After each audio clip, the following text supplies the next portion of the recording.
Olá, como vão vocês?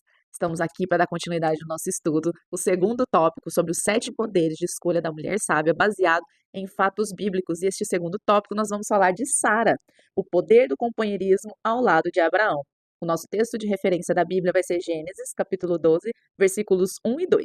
Ora, o Senhor disse a Abrão: Sai-te da tua terra e da tua parentela e da casa de teu pai, para a terra que eu te mostrarei, e far-te-ei uma grande nação, e abençoar-te-ei, e engrandecerei o teu nome, e tu serás uma bênção. Sara, esposa de Abraão, antes era chamada de Sarai, né, deixou também a sua família, a sua terra, para acompanhar Abrão nessa jornada ao qual Deus tinha lhe proposto, né? Foi para terras desconhecidas, em obediência a Deus, em uma jornada que era incerta, mas foi confiando nas promessas de Deus ao lado de Abraão. Ela apoiou Abraão nos momentos de dificuldade, até em momentos perigosos. A leitura de Gênesis, a partir do capítulo 12, né, com a história de Sara e Abraão, foram aventuras, né? Eles saíram peregrinando com toda uma equipe, né, empregados, parte da família, né, que ele levou o seu sobrinho Ló. E nessa jornada eles enfrentaram perigos, né? Abrão enfrentou até o perigo de perder a sua mulher para um faraó quando eles entraram na terra do Egito. Propôs ali uma loucura, né?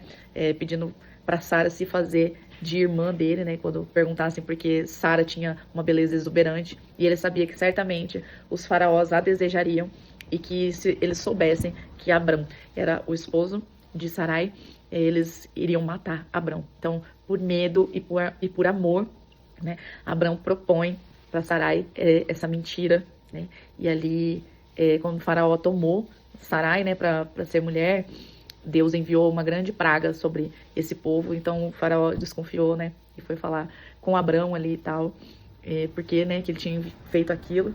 Mas no final deu certo ali, né? Nem Sara e nem Abrão morreram, até porque eu acredito que eles estavam fazendo a vontade do Senhor, vivendo, né, ali em busca do cumprimento das promessas do Senhor na vida deles. O capítulo que nós lemos, né, o capítulo 12, versículo 1 e 12, Deus ele fez uma promessa, né, para Abraão, e ele falou assim: "Far-te-ei uma grande nação". Só que Sara, ela era estéril, né? Eu imagino a reação de Sara ao saber dessa promessa, ela sendo estéril, com uma idade já, né, um pouco avançada. Nessa parte que nós estamos lendo, Abrão tinha, acho que 75 ou 76 anos, e Sara era 10 anos mais nova. Então eu imagino Sara, né, vendo essa promessa que Deus fez para o esposo dela, onde é que ela entraria, né, no cumprimento dessa promessa. Acredito que se fosse eu, ficaria com muitas incertezas, muitas dúvidas no meu coração, apesar de crer, né, no Deus Todo-Poderoso. Eu ficaria talvez com um pouco de insegurança, imaginando como seria a minha história ali ao lado de Abraão, né? Se essa nação viria de mim, se Abraão teria outras mulheres, outras esposas, se eu morreria no meio do caminho e Abraão tomaria outra pessoa por esposa, né? Então, são muitas questões, né, que nós nos deparamos no dia a dia, que vem dizer ao nosso coração: mas como que as promessas de Deus vão se cumprir na minha vida, né?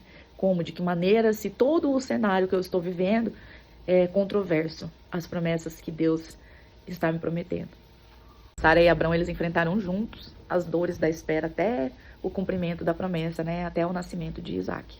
E apesar desse meio do caminho, Sara ter persuadido Abraão a aceitar, né, que ele se deitasse com a serva Agar e tivesse um filho com ela, ali foi uma falha, né? Porque eles tentaram cumprir as promessas do Senhor pelas próprias mãos deles, pelo próprio entendimento deles, mas Deus, com muita paciência, né, visitava eles e renovava a promessa e renovava novamente, fazendo com que eles realmente crescem, né? E Deus ainda, né, manda dizer a Abraão, a Sara: haveria alguma coisa difícil demais para Deus? Né? Na nossa caminhada, todos os dias a gente acha que tudo é difícil, que vai ser impossível de realizar, que não vai acontecer na nossa vida, né? Mas o que nós podemos ver aqui na história de Sara e Abraão é que o companheirismo, ele faz toda a diferença na jornada, né? Nessa jornada de espera do cumprimento das promessas do Senhor. O companheirismo faz toda a diferença, né?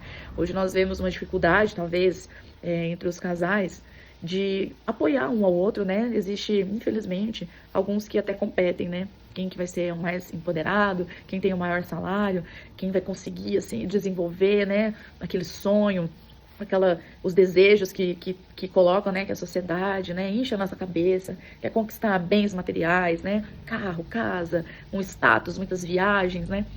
E enquanto a promessa que Deus tinha para Abraão e Sara era muito maior do que qualquer posse, né? Apesar de que junto do cumprimento dessa promessa, Deus foi aumentando as posses, né, de Abraão. Ele tinha ali, né, riquezas, tinha muitos empregados, muitos animais, né? Mas isso veio como consequência da obediência de Abraão, né, para Deus. Então nós tiramos muitas lições do companheirismo de Sara, que a gente pode ser aplicado para as mulheres de hoje em dia, né? O companheirismo, ele é caminhar junto, mesmo nas incertezas. A Sara, ela nos ensina a apoiar o nosso esposo nas decisões difíceis, confiando em Deus acima de tudo.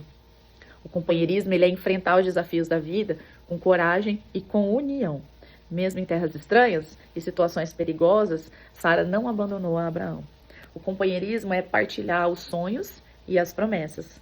Sara não apenas ouviu as promessas, mas viveu e celebrou junto com Abraão quando se cumpriram. O companheirismo é também reconhecer os erros e buscar um novo começo. A história de Sara mostra que o companheirismo verdadeiro não significa perfeição, mas o crescimento mútuo.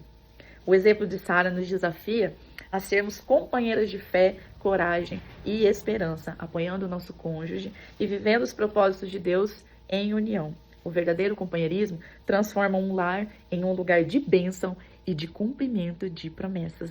Deus te abençoe, obrigada por ter ficado até aqui e até o nosso próximo tópico. Fica com Deus.